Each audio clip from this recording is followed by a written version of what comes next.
નમસ્કાર વિદ્યાર્થી મિત્રો, પી વિભાગના તત્વો જેડબલ અને નીટના આપણે અહીંયા સમૂહ 13, 14, 15, 16 ને 17, 18 સમૂહ સુધીના અભ્યાસ કરવાના છે.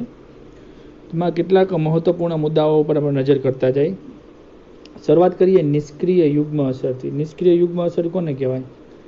તો દરેક સમૂહની ઓક્સિડેશન અવસ્થામાંથી 2 એકમ બાદ કરો અને જે ઓક્સિડેશન અવસ્થા પ્રાપ્ત થાય તેને નિષ્ક્રિય યુગ્મ અસર કહેવાય. સામાન્ય રીતે પી વિભાગના તત્વો છે તો એની સામાન્ય ઇલેક્ટ્રોન રચના NH2NP126 છે. હવે પી વિભાગને સમૂહ 13, 14, 15, 16, 17 અને 18માં વર્ગીકૃત કરેલો છે, જેને સંયોજકતા ઇલેક્ટ્રોનની સંખ્યા તેની સમૂહના નંબરમાંથી 10 બાદ કરો, એટલે કે 13માંથી 10 બાદ કરી તો 3 સંયોજકતા ઇલેક્ટ્રોન, અથવા તો બહુ સરળ રીતે કહીએ તો પાછલો આંકડો જે છે એ ધ્યાનમાં લેવાનો, એમાં સંયોજકતા ઇલેક્ટ્રોનની સંખ્યા દર્શાવે છે. અને એના આધારે એની સામાન્ય ઇલેક્ટ્રોન રચના આ સૂત્ર પરથી આપણે નક્કી કરીએ તો 3 ઇલેક્ટ્રોન હોય તો NH2NP1, 14 એટલે 4 ઇલેક્ટ્રોન NH2NP2, 15 એટલે 5 ઇલેક્ટ્રોન NH2NP3, 2 ને 3 5, 16 એટલે 6, 2 ને 4 6 NH2NP4, 17 એટલે 7, 2 ને 5 7 NH2NP5 અને 18મો સમૂહ એટલે 8 ઇલેક્ટ્રોન NH2NP6. તો આ એની ઇલેક્ટ્રોન રચના થઈ. અને પ્રથમ તત્વ તરફ નજર કરીએ. સમૂહ 13નું પ્રથમ તત્વ છે બોરોન, અને સમૂહ 13ના તત્વો બધા છે બોરોન, એલ્યુમિનિયમ, ગેલિયમ, ઇન્ડિયમ અને થેલિયમ. બેંગન, આલુ, ગાજર, ઇન્થેલી. સમૂહ 14ના તત્વો છે carbon, silicon, germanium, tin, PB, એટલે કે કાશી ગયે સંત પ્રભુ. Carbon, silicon, GeSN, PB. 15મા સમૂહનું તત્વ પહેલું પ્રથમ નાઇટ્રોજન, પછી ફોસ્ફરસ, પછી આર્સેનિક, એન્ટીમની, બિસ્મથ, એટલે કે નેપાલ, પાકિસ્તાન, ઓસ્ટ્રેલિયા, સબ ભિખારી. આ શોર્ટકટ કી. 16મા સમૂહનું પ્રથમ તત્વ ઓક્સિજન, સલ્ફર, સેલેનિયમ, ટેલ્યુરિયમ ને પોલોનિયમ. ઓસે ટેપો અથવા તો ઓ સાજન સેન્ડલ તેરે પાવ મેં. 17મા સમૂહમાં ફ્લોરિન, ક્લોરિન, બ્રોમિન, આયોડિન અને એસ્ટેટિન. 18મા સમૂહમાં helium, neon, argon, krypton, xenon અને રેડોન, એટલે કે હિના, નીના, ઓર કરીના, ઝેરોક્સ, કરે, રીના. તો આ આખો પી વિભાગ આપણે જોયો, જેમાં સમૂહ ઓક્સિડેશન અવસ્થાની વાત કરીએ તો એ જે સંયોજકતા ઇલેક્ટ્રોનની સંખ્યા છે એ બધા જો ગુમાવે તો એની સમૂહ ઓક્સિડેશન અવસ્થા કહેવાય. અને સમૂહ ઓક્સિડેશન અવસ્થામાંથી 2 બાદ કરો, 3માંથી 2 બાદ કરો 1, માનો કે 14મો સમૂહ છે એટલે મેક્સિમમ 4 ઇલેક્ટ્રોન ગુમાવી શકે, એમાંથી 2 બાદ કરો એટલે 2, 5માંથી 2 બાદ કરો એટલે 3, 6માંથી 2 બાદ કરો એટલે 4, 7માંથી 2 બાદ કરો એટલે 5 અને 8માંથી 2 બાદ કરો એટલે 6. તો આ એની નિષ્ક્રિય યુગ્મ અસરની ઓક્સિડેશન અવસ્થા છે. જે કોઈ પણ સમૂહના જે નીચે ભારે તત્વો રહેલા છે એ આ નિષ્ક્રિય યુગ્મ આધારિત ઓક્સિડેશન અવસ્થા પ્રાપ્ત કરવાનું વલણ ધરાવતા હોય છે. ત્યાર ઉપરાંત એ સિવાયની ઓક્સિડેશન અવસ્થા વાત કરીએ તો સમૂહ 14ના તત્વો હોય તો સંયોજકતા ઇલેક્ટ્રોન 4 હોય, એટલે જો એ 4 ઇલેક્ટ્રોન મેળવે તો અષ્ટક પૂર્ણ થઈ જાય. સિમિલર સમૂહ 15ના તત્વો તો સંયોજકતા ઇલેક્ટ્રોન 5, તો 3 ઇલેક્ટ્રોન મેળવે તો અષ્ટક પૂર્ણ થઈ જાય, 5 ને 3 8, એટલે -3 ઓક્સિડેશન અવસ્થા. 16મા સમૂહમાં સંયોજકતા ઇલેક્ટ્રોન 6 હોય, જો એ 2 ઇલેક્ટ્રોન મેળવે તો 8 ઇલેક્ટ્રોન થઈ જાય, એટલે -2 ઓક્સિડેશન અવસ્થા પ્રાપ્ત કરવાનું વલણ પણ હોય. સિમિલર 17મા સમૂહના તત્વો હોય તો 1 ઇલેક્ટ્રોન મેળવે, -1 ઓક્સિડેશન અવસ્થાનું પણ વલણ હોય, અને 18મા સમૂહમાં તો એવું વલણ હોવાનું નથી. બીજી રીતે આપણે જોવું હોય તો 16મા સમૂહનું તત્વ ઓક્સિડેશન અવસ્થા તમે આમ જો -2 +2 +4 +6 બેકી સંખ્યાનો વધારો. એવી રીતે 17મા સમૂહમાં -1 +1 +3 +5 અને +7 એકી સંખ્યાનો વધારો. 18મા સમૂહમાં પણ સિમિલર +2 માં માઇનસ ન હોય કેમ કે ઇલેક્ટ્રોન મેળવશે નહીં, +4 +6 +8. તો આ પ્રકારની ઓક્સિડેશન અવસ્થાઓ પ્રાપ્ત કરવાનું વલણ પી વિભાગના તત્વો ધરાવે છે. અને ઓક્સિડેશન અવસ્થાના આધારે એના સંયોજનો પણ તમારે શીખવાના થશે. ત્યાર પછીની વાત કે કોઈ પણ સમૂહમાં ઉપરથી નીચે તરફ જાઓ એમ ધાત્વીય ગુણ વધવાનો છે, જે આપણે અગાઉના પી વિભાગના બેઝિક વિડીયો લેક્ચરમાં તમે જોયું હશે. તો ધાતુ ઉપર નીચેના તત્વો છે, આમ જુઓ તો સમૂહના નીચેના તત્વો ધાતુઓ છે અને ઉપરના તત્વો અધાતુ છે. ધાતુ કોને કહેવાય? કે જે ઇલેક્ટ્રોન મુક્ત કરે એને ધાતુ કહેવાય, અને અધાતુ કોને કહેવાય? કે જે ઇલેક્ટ્રોન મેળવે. એટલે આપણે આવું શોર્ટકટ કી બનાવીએ છીએ, મે ધામુ. અધાતુ કે જે એટલે મેળવે, ધાતુ કે જે ઇલેક્ટ્રોન મુક્ત કરે. તો ધાતુ ઇલેક્ટ્રોન મુક્ત કરવાના છે અને અધાતુ મેળવવાના છે. તો ધાતુ હંમેશા ધન આયન બનાવે, અધાતુ હંમેશા ઋણ આયન બનાવે. તો એ સંયોજન કેવું બનવાનું? આયનીય સંયોજન બનવાનું. પરંતુ બે અધાતુ ભેગા થાય તો બે અધાતુ ભેગા થાય આવા સંજોગોમાં બેમાંથી કોઈ ઇલેક્ટ્રોન ન મુક્ત કરે તો અષ્ટક પૂર્ણ કરવા માટે એક જ ઉપાય હોય, સહસંયોજક બંધ બનાવવું. કોઈ પણ ધાતુ લઈ લો, એના ઓક્સાઇડ હંમેશા બેઝિક હોય. ધાતુ પોતે બેઝિક ગુણધર્મ ધરાવે છે, ધા બે. શા માટે? કેમ કે ધાતુનો સ્વભાવ છે ઇલેક્ટ્રોન મુક્ત કરવાનો. અને આપણે એસિડ અને બેઝ વિશેની વ્યાખ્યા લુઈસે આવી આપી છે. એસવી એટલે કે એસિડ સ્વીકારે, બેઝ દાન કરે, ધામુ ધાતુ મુક્ત કરે. મુક્ત કરવું કે દાન કરે બે હરખું થયું. એનો અર્થ એમ કે ધાતુ છે એ સ્વભાવે બેઝિક હોવાના, ધાતુના ઓક્સાઇડ પણ સ્વભાવે બેઝિક હોવાના. એ મુજબ અધાતુના ઓક્સાઇડ સ્વભાવે એસિડિક હોવાના અને અર્ધ ધાતુના ઓક્સાઇડ ઉભય ગુણધર્મી સ્વભાવ હોવાના. તો આ બધી બેઝિક વસ્તુ ધ્યાનમાં રાખવી. પછીનો ટોપિક કે જેમાં પી વિભાગનું દરેક પ્રથમ તત્વ સમૂહના અન્ય તત્વોથી અલગ પડે છે એ વાત કરી. સાવ સાચી વાત, કે દરેક પ્રથમ તત્વ જેનો આપણે હમણાં ઉલ્લેખ કર્યો એ પોતાના અન્ય સમૂહથી અલગ પડે છે. એનું કારણ કે પ્રથમ તત્વનું કદ નાનું છે અને કદ આધારિત અન્ય ગુણધર્મો એટલે કે વિદ્યુત ઋણતા, આયનીકરણ એન્થાલ્પી, ઇલેક્ટ્રોન પ્રાપ્તિ એન્થાલ્પીની બાબતમાં પ્રથમ તત્વો દરેક રીતે અલગ પડે છે, ઘનતા. ત્યારબાદ પ્રથમ તત્વો બીજા આવર્તમાં છે અને બીજા આવર્ત પછીથી ત્રીજા આવર્તમાં ખાલી ડી કક્ષકની હાજરી, જેની ઇલેક્ટ્રોન રચનાની આની અગાઉ આપણે ચર્ચા કરી. તો ખાલી ડી કક્ષકની હાજરીના કારણે અને ભારે તત્વો એટલે નીચેના તત્વોમાં ભરાયેલી ડી તથા એફ કક્ષકની હાજરીના કારણે વેરિએશન જોવા મળે છે. આ કારણોસર પ્રથમ તત્વ અન્ય તત્વોથી અલગ પડે છે. દરેક પ્રથમ તત્વો મહત્તમ 4 બંધ જ બનાવી શકશે, કેમ કે એની પાસે ડી કક્ષકનો અભાવ છે. ત્યારે અન્ય તત્વો ખાલી ડી કક્ષકની હાજરી હોવાથી 5 કે તેથી વધુ બંધન બનાવે છે. દાખલા તરીકે આપણે 13મા સમૂહની વાત કરીએ તો 13મા સમૂહનું પ્રથમ તત્વ બોરોન છે. તો 4 ફ્લોરિન સાથે જોડાણ BF4-, તો મહત્તમ 4 બંધન બનાવી શકાય.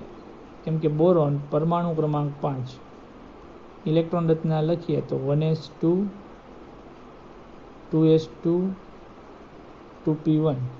ઉત્તેજિત અવસ્થાની ઇલેક્ટ્રોન રચનામાં 2s માંથી એક ઇલેક્ટ્રોન 2p માં જાય, એટલે હવેની ઇલેક્ટ્રોન રચના થઈ 2s1 2p2. તો 2s માં ઇલેક્ટ્રોન 1, 2p કક્ષકો 3 1 2, અને આમાં sp3 સંકરણ થાય, એક s ને એક 3. માનો કે આ એક ફ્લોરિન જોડાણો, બીજો ફ્લોરિન, ત્રીજો ફ્લોરિન, તો સંયોજન બન્યું BF3. ચોથા ફ્લોરિને પોતાનો ઇલેક્ટ્રોન દાન કરી અને જોડાણો એટલે માઇનસ ચાર્જ આવે, BF4-. તો 3 સહસંયોજક બંધને આ એક સવર્ગ સહસંયોજક બંધ બન્યો. પરંતુ મહત્તમ 4 બંધન, જ્યારે એલ્યુમિનિયમ પાસે ખાલી ડી કક્ષકની હાજરીના કારણે 5-6 જેટલા સંયોજન જોડવા હોય, જેટલા બંધ બનાવવા હોય, એટલે કે 5 કે તેથી વધુ બંધન બનાવવાની વૃત્તિ. તો આ દરેક સમૂહમાં જોવા મળે છે. દરેક સમૂહનું પ્રથમ તત્વ છે એ 4 બંધન જ બનાવશે અને પછીના તત્વો એનાથી વધુ બંધન બનાવશે. સમૂહના પ્રથમ સભ્યો પાય બંધ બનાવવાની વલણ દર્શાવે છે. દાખલા તરીકે 14મા સમૂહનું કાર્બન સાથે, જેને આપણે કેટેનેશન કહીએ છીએ, ડબલ બોન્ડ, ટ્રિપલ બોન્ડ. 15મા સમૂહનું નાઇટ્રોજન સાથે, ટ્રિપલ બોન્ડ, ઓક્સિજન સાથે, અથવા તો પાડોશી સમૂહના પ્રથમ તત્વો સાથે, carbon oxygen double bond, carbon nitrogen double bond, carbon nitrogen triple bond, nitrogen oxygen double bond વગેરે જેવા પાયબંધ બનાવવાનું વલણ. અને આ પાછા મજબૂત પાયબંધ બનાવવાનું વલણ. જ્યારે ભારે તત્વો એટલે કે કોઈ પણ સમૂહના જે તળિયે નીચે રહેલા તત્વો છે એનું પાયબંધ બનાવવાનું વલણ ઓછું છે. કયા પ્રકારના પાયબંધ? તો કે એમાં રહેલી ડી કક્ષક અને અન્ય પરમાણુની પી કક્ષક સાથે ડીપાઈ ડીપાઈ, અથવા તો એ પરમાણુની ડી કક્ષક અને અન્ય પરમાણુની ડી કક્ષક વચ્ચે પાયબંધ ડીપાઈ ડીપાઈ. પરંતુ આ બધી ડી કક્ષક વિસ્તરેલી હોવાના કારણે એટલી મજબૂત હોતી નથી, જેથી કરીને આ સંયોજનોના પાયબંધ ઓછા સ્થાયી છે, જ્યારે આ બધા મજબૂત છે. આ બધા પીપાઈ બનશે. પી કક્ષક દ્વારા પી કક્ષક સાથે બનતો બંધ પીપાઈ બનશે. ત્યાર પછી સમાન ઓક્સિડેશન અવસ્થા ધરાવતા પ્રથમ તત્વો કોઈ પણ સમૂહ 13મું હોય કે 18મું હોય કરતાં ભારે તત્વો એટલે કે નીચેના તત્વોના સ્પીસીઝના સવર્ગાંક વધારે હોય છે. સવર્ગાંક એટલે એક પરમાણુ બીજા કેટલા પરમાણુના સંપર્કમાં છે. દાખલા તરીકે +5 ઓક્સિડેશન અવસ્થા ધરાવતું NO3 અને ફોસ્ફરસ, જેમાં નાઇટ્રોજનનો ઓક્સિડેશનાંક +5 છે, ફોસ્ફરસનો ઓક્સિડેશનાંક +5 છે. પરંતુ નાઇટ્રોજન સાથે ઓક્સિજન 3 જોડાયેલા છે, ફોસ્ફરસ સાથે 4 જોડાયેલા છે, એટલે કે સવર્ગાંક ફોસ્ફરસનો વધારે છે. પરિવાર વાંચો, સમાન ઓક્સિડેશનાંક ધરાવતા પ્રથમ તત્વો એટલે કે નાઇટ્રોજન કે એ સિવાયનું બીજું કોઈ પણ પ્રથમ તત્વ હોય કરતાં ભારે તત્વો એટલે કે એ પછીના તત્વોના સવર્ગાંક હંમેશા વધારે છે. એનું કારણ કે નાઇટ્રોજન અને ફોસ્ફરસ પાસે માત્ર S અને P કક્ષક જ છે, જ્યારે અન્ય તત્વો પાસે SP અને ખાલી D કક્ષક, જેથી કરીને વધુ પરમાણુઓ જોડાઈ શકે. અહીંયા ઓછા જોડાઈ શકે, અહીંયા વધુ પરમાણુ જોડાઈ શકે.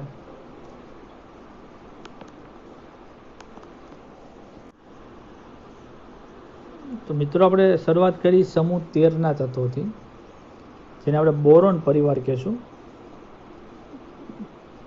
બોરોન, એલ્યુમિનિયમ, ગેલિયમ, ઇન્ડિયમ અને થેલિયમ. બેંગન, આલુ, ગાજર, થેલી. પરમાણુ ક્રમાંક 5, 8નો વધારો 13, 18નો વધારો 31, 18નો વધારો 49 અને થેલિયમ 32નો વધારો 81. જેમાં બોરોન છે એ અધાતુ છે, એલ્યુમિનિયમ છે એ વિશિષ્ટ ધાતુ છે, જ્યારે ગેલિયમ, ઇન્ડિયમ અને થેલિયમ પૂર્ણ રીતે ધાતુ છે.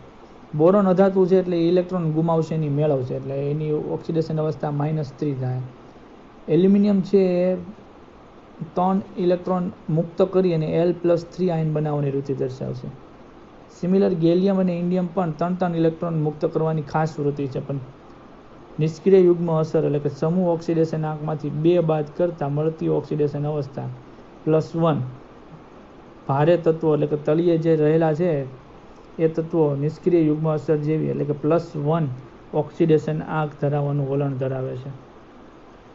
બોરોનની મુખ્ય ખનિજોમાં બોરિક એસિડ H3BO3, બોરેક્સ અને કાર્નાઇટ બંનેના સૂત્રો સરખા છે, માત્ર સ્ફટિક જળ સ્વરૂપે જોડાયેલા પાણીની સંખ્યા અલગ અલગ છે. Na2B4O7 યાદ રહી જાય, Na2B4O7 × 10H2O, જ્યારે Na2B4O7 × 4H2O એટલે કાર્નાઇટ થઈ જાય. બોરોન પૃથ્વીના પોપડામાં B10 મુખ્ય અને B11 મુખ્ય એમ 2 સમસ્થાનિકો સ્વરૂપે જોડાવા મળે છે. B10 19% જોવા મળ્યું છે, જ્યારે B11 81% જોવા મળ્યા છે, જેના પરમાણુ ક્રમાંક 5 સરખા છે, પરમાણુ દળાંક બદલાયેલા છે, એટલે એને એકબીજાના સમસ્થાનિકો આપણે કહીએ છીએ. જ્યારે એલ્યુમિનિયમ ઓક્સિજન અને સિલિકોન પછી ત્રીજા ક્રમે મળી આવતું તત્વ. પૃથ્વીના પોપડામાં ઓક્સિજન મળે છે 45.5%, કેમ કે સિલિકેટ સંયોજનો, એક સિલિકોન સાથે 4 ઓક્સિજન જોડાયેલો છે. બીજા ક્રમે સિલિકોન 27.7%, ત્યારે એલ્યુમિનિયમ 8.31%. ધાતુઓમાં સર્વપ્રથમ ધાતુ કઈ મળી આવે છે? તો એનો જવાબ બને એલ્યુમિનિયમ. પણ દરેક તત્વોમાં પ્રથમ ક્યુ મળી આવે? તો તમારો જવાબ હોવો જોઈએ ઓક્સિજન, ત્યારબાદ સિલિકોન અને ત્યારબાદ એલ્યુમિનિયમ. એની મુખ્ય ખનિજોમાં છે બોક્સાઇટ Al2O3 × XH2O, જ્યાં X બરાબર 2 કે 3 હોય. ક્રાયોલાઇટ Na3LF6, જેનો ઉપયોગ આપણે ફીણ પ્લવન પદ્ધતિમાં પણ કરીએ છીએ. અબરખ, માઇકા જેને કહેવામાં આવે છે, આ બધી એની મુખ્ય ખનિજો છે. ગેલિયમ, ઇન્ડિયમ અને થેલિયમ તો ખૂબ ઓછા પ્રમાણમાં મળી આવે છે, એટલે એની બહુ ચર્ચા આપણે કરવાની હોતી નથી. મુખ્યત્વે આપણે એલ્યુમિનિયમ અને બોરોનના સંયોજનો વિશે ચર્ચા કરવાની હોય છે. ત્યાર પછી જોઈએ તો સમૂહ 13ના ભૌતિક ગુણધર્મો કીધા છે. ભૌતિક ગુણધર્મો એટલે પરમાણુની ત્રિજ્યા, આયનીકરણ એન્થાલ્પી, ઘનતા, ગલનબિંદુ વગેરે વગેરે. તો પરમાણુ ત્રિજ્યામાં નોર્મલી શું થાય કે જેમ પરમાણુનું કદ વધતું જાય, કેમ કે બોરોનથી એલ્યુમિનિયમ તરફ જવું 8 પરમાણુ ક્રમાંક વધારો એટલે 8 ઇલેક્ટ્રોન, 18નો વધારો, 18નો વધારો અને 32નો વધારો. એટલે આમ જોવા જાય તો કદ ખૂબ વધે છે. કદના વધારા સાથે પરમાણુની ત્રિજ્યા વધવી જોઈએ. એક અપવાદ એવો દેખાય છે અહીંયા. એલ્યુમિનિયમ કરતાં ગેલિયમનું કદ વધવું જોઈએ, એને બદલે ઘટે છે. એની માટે અહીંયા ભરાયેલી ડી કક્ષકની હાજરી D10, જેથી કરીને બહુ સામાન્ય ફેરફાર છે. જોઈ લો પરમાણુ ત્રિજ્યામાં. એટલે એક આ વસ્તુ યાદ રાખજો ખાસ. ક્રમ પૂછાતા હોય છે, સાચો ક્રમ. આયનીકરણ એન્થાલ્પી એટલે શું? તો કે ભાઈ બાહ્યતમ કક્ષામાંથી એક ઇલેક્ટ્રોન મુક્ત કરવા આપવી પડતી ઉર્જા. અને એ ઇલેક્ટ્રોન મુક્ત નાના કદના પરમાણુમાં સરળતાથી ન થાય, કેમ કે કેન્દ્રની વધુ નજીક હોય. જેમ કદ વધતું જાય એમ આયનીકરણ એન્થાલ્પી ઘટતી જાય, સાવો નિયમ છે. પરંતુ અહીંયા વેરિએશન જોવા મળે છે. બોરોનથી એલ્યુમિનિયમ તરફ જાવ એટલે નિયમ પ્રમાણે ઘટે છે. એલ્યુમિનિયમ કરતાં ગેલિયમની ઘટવી જોઈએ, પરંતુ વધે છે. શા માટે? કેમ કે ભરાયેલી ડી કક્ષકોની હાજરી, સ્ક્રીનિંગ અસર. એક જ ડી કક્ષકમાં 10 ઇલેક્ટ્રોન સમાઈ જાય, જેથી કરીને કદ બહુ વધતું નથી. અને કદ બહુ ન વધે તો આયનીકરણ એન્થાલ્પી ઘટે. જે આયનીકરણ એન્થાલ્પી અને કદ વચ્ચેનો સંબંધ આવતા ગયા વિડીયો લેક્ચરમાં જોયું. ખાસ ફંડામેન્ટલ વિડીયો લેક્ચર તમને જે મોકલ્યો છે પેલો પી વિભાગનો, એ ખાસ સમજો. એ બધી વસ્તુને આધારે આખા પી વિભાગની બધી વસ્તુ સમજવાની છે. પછી નિયમ પ્રમાણે ઘટાડો. જો ઘટાડો વધારો, ઘટાડો વધારો છે ને, આ રીતે વધઘટ વધઘટ વધઘટ થાય છે. તો એ પ્રમાણે યાદ રહી જાય એવું છે. અને એ ટેલ્યુરિયમમાં એટલે ઘરી, કેમ કે F14 આવે છે, ઇલેક્ટ્રોન રત્ન આપણે જોઈ ગયા છીએ.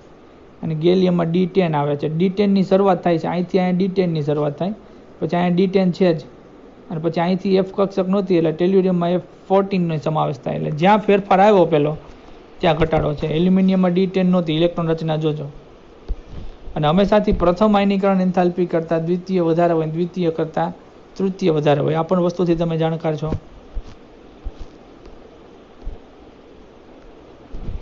ગલનબિંદુ એટલે જે તાપમાને પીગળે. તો ગલનબિંદુનો ક્રમ જુઓ, એમાં પણ થોડુંક વેરિએશન છે. 13મા અને 14મા તત્વોમાં ખાસા એવા અપવાદ છે. બોરોન કરતાં એલ્યુમિનિયમનું ગલનબિંદુ ઓછું અને એલ્યુમિનિયમ કરતાં ગેલિયમનું ગલનબિંદુ ઓછું. તો અહીંયા પહેલાં સ્ટાર્ટિંગમાં ઘટાડો જોવા મળે, પછી બ્રેક, પછી વધારો. ઇન્ડિયન અને થેલિયમ. તો ઇન્ડિયન થેલિયમના કદ વધારે છે, એટલે સખત મજબૂત પદાર્થ હોય એટલે ગલનબિંદુમાં વધારો જ થાય. બોરોનના ગલનબિંદુ અતિ વધારે હોવાનું કારણ મુખ્ય અતિ સખત અધાતુ છે. પૃથ્વી પરનો અતિ સખત અધાતુ કાળો ઘન છે, અને એમાં ગોઠવણી એટલી પ્રબળ સ્ફટિકમય છે જેથી કરીને એનું ઊંચું અસામાન્ય ઉત્કલન બિંદુ, ગલનબિંદુ અને ઉત્કલન બિંદુ બહુ અસામાન્ય જોવા મળે છે. એની કરતાં એલ્યુમિનિયમનું ઓછું. ગેલિયમનું ગલનબિંદુ તો અતિશય ઓછું, 303 કેલ્વિન, માત્ર 303 કેલ્વિન. એટલે ઉનાળામાં તો 303 કેલ્વિન કરતાં ઊંચું તાપમાન થઈ જાય, 310 કે 315, એટલે કે પીગળી જાય. અને ગેલિયમ ઉનાળામાં પ્રવાહી સ્વરૂપે જોવા મળે. તો સવાલ પૂછવામાં આવે તો જવાબ આવડવો જોઈએ. પણ ઉત્કલન બિંદુ અતિશય ઊંચું છે મિત્રો, 2676 કેલ્વિન. એટલું ઊંચું ઉત્કલન બિંદુ હોવાના કારણે એનો ઉપયોગ તાપમાન માપન માટે, કે એની મદદથી, એ પ્રવાહીની મદદથી અન્ય પ્રવાહીના તાપમાન માપી શકાય. કેમ આપણે થર્મોમીટર પારાનો ઉપયોગ કરીએ છીએ, એવી રીતે ગેલિયમનો પણ ઉપયોગ થાય. કઈ ધાતુ ઉનાળામાં પ્રવાહી સ્વરૂપે હોય છે? ગેલિયમ. તાપમાન માપન માટે કઈ ધાતુ વપરાય છે? ગેલિયમ. ઘનતા નિયમ પ્રમાણે પરમાણુ ક્રમાંક વધે, પરમાણુ દળાંક વધે, એમ ઘનતા વધતી જાય છે. એટલે આ નિયમ પ્રમાણે જેમ જેમ બોરોનથી એલ્યુમિનિયમ, ગેલિયમ, ઇન્ડિયન તરફ જાય એમ પરમાણુ દળ વધે. અને પરમાણુ દળ વધે કેમ કે પ્રોટોન અને ન્યુટ્રોનની સંખ્યા વધતી જાય, એટલે પરમાણુ દળ વધે એમ ઘનતા પણ વધે છે. કેમ કે ઘનતા બરાબર દળના છેદમાં કદ. જો દળ વધે અંશ તો ઘનતા વધવાની છે.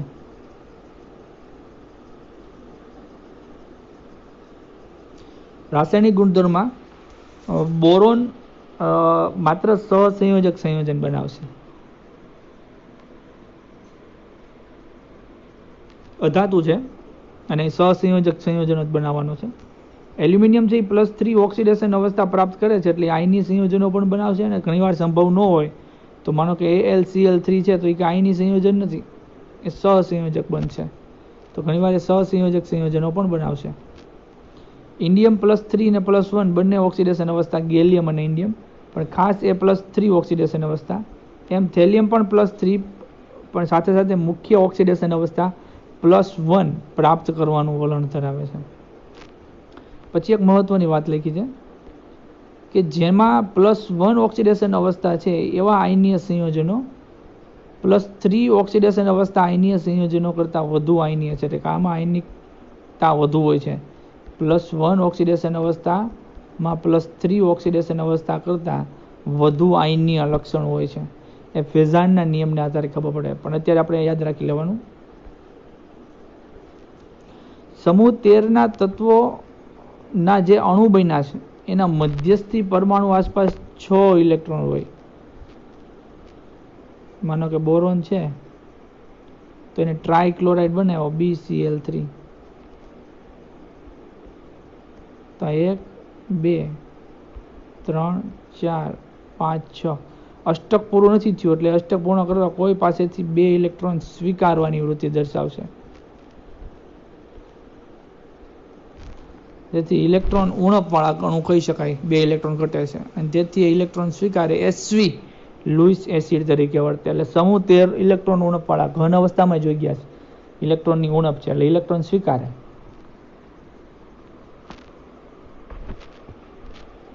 એટલે કે SV એટલે કે એસિડ તરીકે વર્તે છે.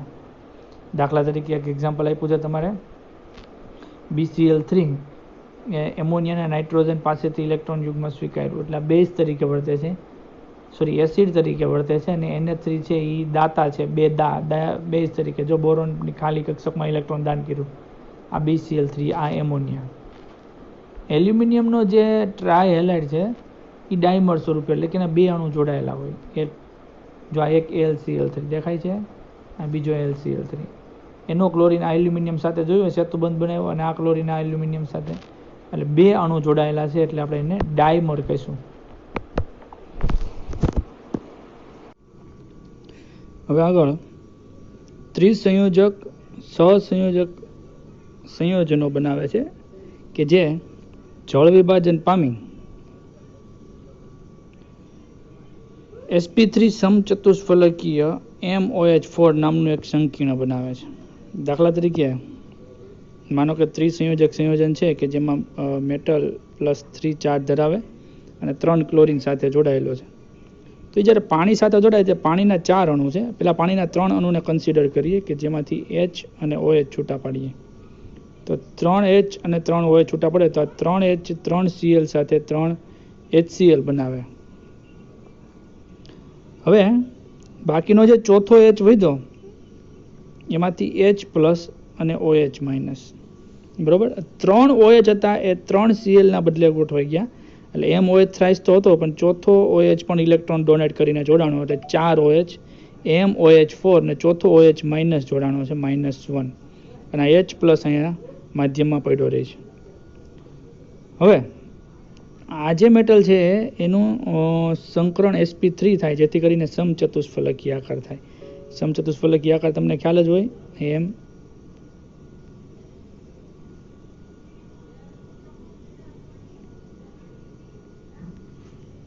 એક OH 2 OH 3 OH અને 4 OH, આ સમચતુષ્ફલકીય આકાર થયો.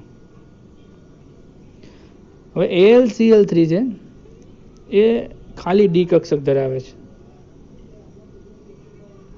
અને ખાલી ડી કક્ષકનો બેનિફિટ એ છે કે એ પાણીમાંથી આવતા ઇલેક્ટ્રોન યુગ્મને સ્વીકારી શકે, જેથી કરીને 6 પાણીના અણુ ઇલેક્ટ્રોન યુગ્મ દાન કરીને જોડાતા હોય છે. એ દરમિયાન એલ્યુમિનિયમ પોતાની સંયોજકતા કક્ષાના 3 ઇલેક્ટ્રોન ગુમાવી દે, એટલે S કક્ષકમાં અને P કક્ષકમાં, Sમાં 2 ઇલેક્ટ્રોન અને Pમાં 1 ઇલેક્ટ્રોન, તમે જાણો છો. તો Sના 2 અને Pના 1 એમ કરીને કુલ 3 ઇલેક્ટ્રોન ગુમાવી દે, એટલે Al+3 બની ગયું. એટલે એની હવે S કક્ષક એ ખાલી છે, 3 P કક્ષકો એ ખાલી છે, અને D કક્ષકો જે 5 છે એ પણ ખાલી છે. ખાલી પડેલી એક S, 3 P ને 1 D, એમ કરીને એનું સંકરણ થાય sp3D, કે જેમાં ક્લોરીનમાંથી આવતા ઇલેક્ટ્રોન યુગ્મો પાણીમાંથી આવતા ઇલેક્ટ્રોન યુગ્મ દાન કરીને પાણીના 6 અણુઓ જોડાઈ જાય. એટલે AlH2O6, કેમ કે પાણી તટસ્થ છે એટલે +3 ચાર્જ બને, અને 3Cl- છૂટ. આમ તો ચાર્જ અહીંયા તમે જુઓ તો બેલેન્સ જ છે. sp3D2 સંકરણ એટલે અષ્ટફલકીય આકાર થાય, એ પણ તમે જાણો છો.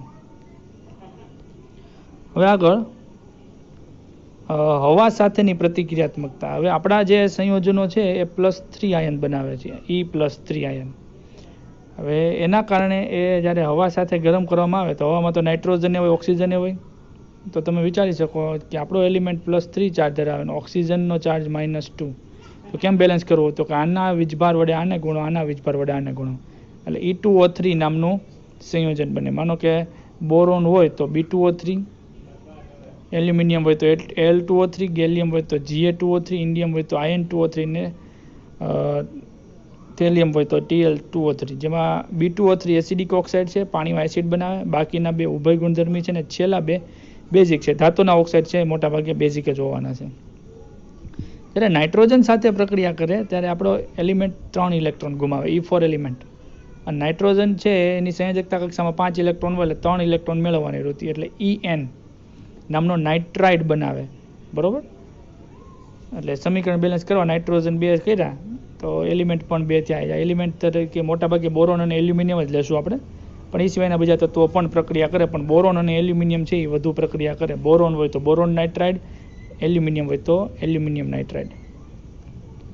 ત્યાર પછી એસિડ તથા બેઝ સાથેની પ્રક્રિયાની વાત કરી તો બોરોન એસિડ બેઝ સાથે પ્રક્રિયા કરતો નથી.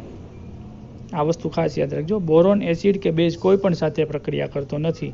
એ એની અધાતુ તરીકેની નાના કદની વૃત્તિને કારણે છે. પણ એલ્યુમિનિયમ છે એ ઉભય ગુણધર્મી છે.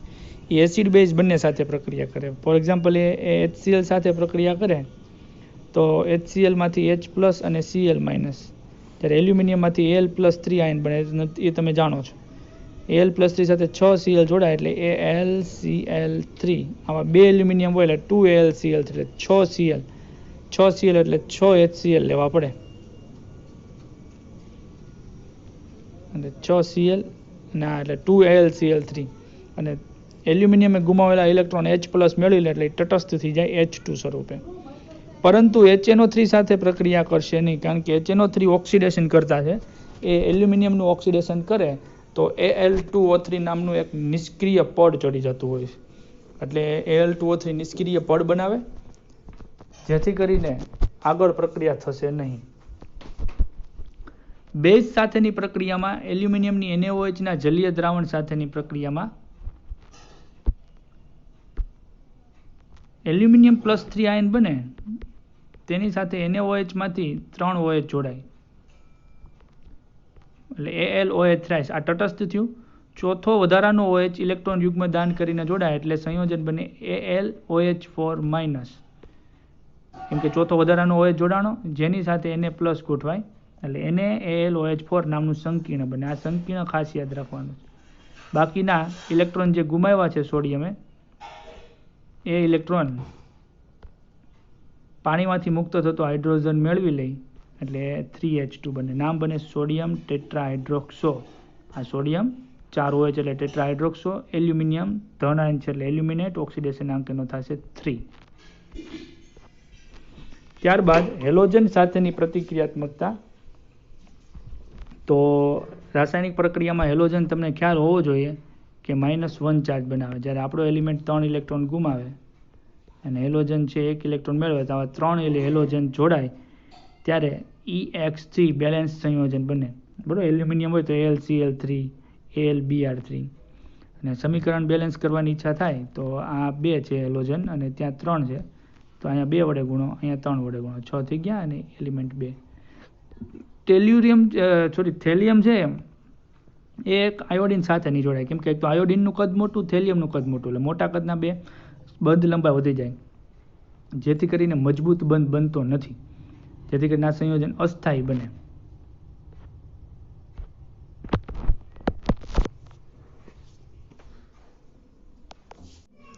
ત્યારબાદ સમૂહ 13ના હાઇડ્રોક્સાઇડ કે સમૂહ 13 એટલે કે એલિમેન્ટ જે +3 ઓક્સિડેશન અવસ્થા ધરાવે કે જેની સાથે OH- જોડીએ તો 3 જોડવા પડે તો -3 વીજભાર થાય, નાનો +3 બેલેન્સ થાય. એ મુજબ બોરોનનો જે ટ્રાય હાઇડ્રોક્સાઇડ છે એ ખરેખર આપણે આમ લખીએ હાઇડ્રોજન ને ઓક્સિજન છૂટું તો H3BO3 એટલે ક્યાં તો બોરિક એસિડ છે, એનો સ્વભાવ એસિડિક હોય. એલ્યુમિનિયમ હાઇડ્રોક્સાઇડ ને ગેલિયમનો હાઇડ્રોક્સાઇડ એસિડિક બેઝિક બંને ગુણધર્મો એટલે કે ઉભય ગુણધર્મી સ્વભાવ ધરાવે છે. જ્યારે ઇન્ડિયમ અને થેલિયમના મોટા કદને કારણે સરળતાથી OH છૂટા પડે, કેમ કે બંધ લંબાઈ વધી જાય એટલે એનો સ્વભાવ OH આપે એટલે બેઝિક થાય. સમૂહ 13ના તત્વો એટલે કે બોરોન, એલ્યુમિનિયમ અને ગેલિયમ, બેંગનના લુગાજર. જ્યારે સમૂહ 14ના તત્વો કાર્બન, સિલિકોન, જર્મેનિયમ. કાશી ગયે તો બોરોન જે ક્રોસ કરો તો વિકર્ણ સિલિકોન સાથે વિકર્ણીય સંબંધ ધરાવે છે, એટલે કે એના કેટલાક ગુણધર્મો સિલિકોન સાથે મેચ થાય છે, એની જેવા છે. ત્યાર પછી કેટલાક આપણે બોરોનના અગત્યના સંયોજનો વિશે વાત કરવાનું છે, જેમાં આપણે બોરેક્સ શીખવાનું છે, જે સફેદ સ્ફટિકમય ઘન પદાર્થ છે. લેબોરેટરીમાં તમે કદાચ બોરેક્સ મણકા કસોટીમાં જોયું પણ હશે, જેનું સૂત્ર છે Na2B4O7 × 10H2O. હવે આ જે સંયોજન છે એ ખરા અર્થમાં ચતુકેન્દ્રીય એકમ, જેના કેન્દ્રમાં બોરોન છે, એવું આ પ્રકારના એક એકમ સ્વરૂપે જોવા મળે છે. કયા પ્રકારના? B4O5OH4-2. એટલે એનું સાચું સૂત્ર આ સોડિયમ 2 છે, એટલે Na2B4O5OH4-2 જે ચાર્જ લખ્યો ને એની સાથે 2 Na+ જોડાઈ ગયા, અને પાણીના 10 અણુઓમાંથી 2 અણુ ત્યાં જાય છે OH4 સ્વરૂપે, O સ્વરૂપે. જે તમે કેલ્ક્યુલેટ કરો ટોટલ ઓક્સિજન અને હાઇડ્રોજન નાનું એટલે તમને ખ્યાલ આવી જાય. અને 8H2 આ સાચું સૂત્ર છે. હવે આ બોરેક્સનું જે જલીય દ્રાવણ છે એમાંથી Na અને OH જોડાવાથી NaOH અને બાકીનો જે ભાગ છે એ બોરિક એસિડ બનાવે છે.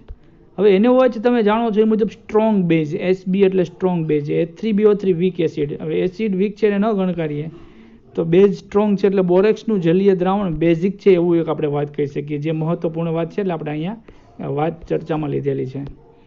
ત્યાર પછી બોરેક્સ મણકા કસોટીની વાત કરીએ. Na4B2O7 × 10H2 અને તમે બોરેક્સને પ્લેટિનમના તાર ઉપર ગરમ કરો છો એટલે પાણીના અણુ દૂર થવાથી Na2B4O7 બને છે, જેને સોડિયમ મેટાબોરેટ કહીએ છીએ. એટલે એ શરૂઆતમાં એ બોરેક્સ પાવડર ફૂલે છે, તમે લેબોરેટરીમાં જોયું હશે. વધુ ગરમ કરવામાં આવે તો એના 2 ઘટકોમાં રૂપાંતર થાય આમાંથી, Na2BO2. જ્યારે B4O7માંથી B2O3 છૂટો પાડી દો, આ જે મિશ્રણ છે એ પારદર્શક મણકો બનાવે, જેને આપણે બોરેક્સ મણકો કહીએ છીએ. કોઈ પણ સંક્રાંતિ ધાતુ ડી વિભાગના તત્વો scandium, titanium, vanadium, chromium, manganese, iron, cobalt, nickel, copper, zinc. અમે પ્રથમ સંક્રાંતિ શ્રેણી બોલો ST વડોદરામાં ફેકો નિકુંજ, આની શોર્ટકટ કી. અને દ્વિતીય અને તૃતીય સંક્રાંતિ શ્રેણી, અને એના કોઈ પણ સંયોજનો સાથે પ્રક્રિયા કરે તો રંગીન બનાવે છે. દાખલા તરીકે કોબાલ્ટનો ઓક્સાઇડ સાથે બોરેક્સ મણકાને બન્સેન્સ બર્નર ઉપર ગરમ કરવામાં આવે એટલે કોબાલ્ટ BO2 વાદળી રંગનો મણકો બને છે.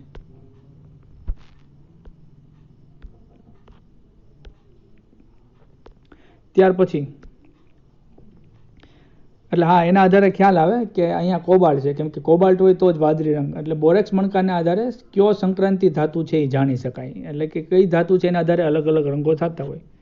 ત્યારબાદ ઓર્થોબોરિક એસિડ H3BO3 ની વાત કરીએ, જે સફેદ સ્ફટિકમય ઘન પદાર્થ છે પણ સ્પર્શે ચીકણા છે. બોરિક એસિડ અને H3BO3 વચ્ચેનો ભેદ આ સ્પર્શે ચીકણા છે. પાણીમાં અલ્પ દ્રાવ્ય છે, ગરમ પાણીમાં દ્રાવ્ય છે. એટલે Na2B4O7 એટલે જેને આપણે બોરેક્સ પાવડર કહીએ છીએ, એનું એસિડિક જલીય દ્રાવણ બનાવવામાં આવે તો NaCl અને H3BO3 અથવા તો BOH થ્રાઇસ એટલે કે ઓર્થોબોરિક એસિડ બને, કે જે નિર્બળ અને મોનોબેઝિક એસિડ છે, એટલે કે એક H+ આપે એમ કહી શકાય. પણ ખરેખર એ H+ આપતું નથી, એ પ્રોટોનીય એસિડ નથી, H+ નથી આપતું, પરંતુ OH- પાસેથી ઇલેક્ટ્રોન યુગ્મ સ્વીકાર કરે છે, Sv સ્વીકાર કરવો. એટલે એક કઈ પ્રક્રિયા જોઈ લો, BOH થ્રાઇસ, જેને આપણે H3BO3 પણ કહી શકીએ. એ પાણી H અને OH પાસેથી ઇલેક્ટ્રોન સ્વીકારે એટલે BOH4 અને OH- જોડાણો એટલે -1 ચાર્જ આવ્યો, બરોબર. અને પછી પાણીનો H+ જે વધ્યો એ બીજા પાણીના અણુ 2H2O લીધા છે સાથે જોડાય એટલે H3O+, એટલે દ્રાવણમાં H3O+ એટલે એસિડ ઉત્પન્ન થયું કહેવાય, જે પાણીમાંથી ઉત્પન્ન થયું છે. પણ આને ઇલેક્ટ્રોન સ્વીકાર્યા છે Sv એટલે એસિડિક સંયોજન છે એવું કહી શકાય. ત્યારબાદ બોરિક એસિડને જો 370 કેલ્વિન તાપમાને ગરમ કરવામાં આવે, તેમાંથી પાણીનો અણુ H2O દૂર કરો, અહીંથી 2H ને 1 O દૂર કરો એટલે HbO2 બન્યું.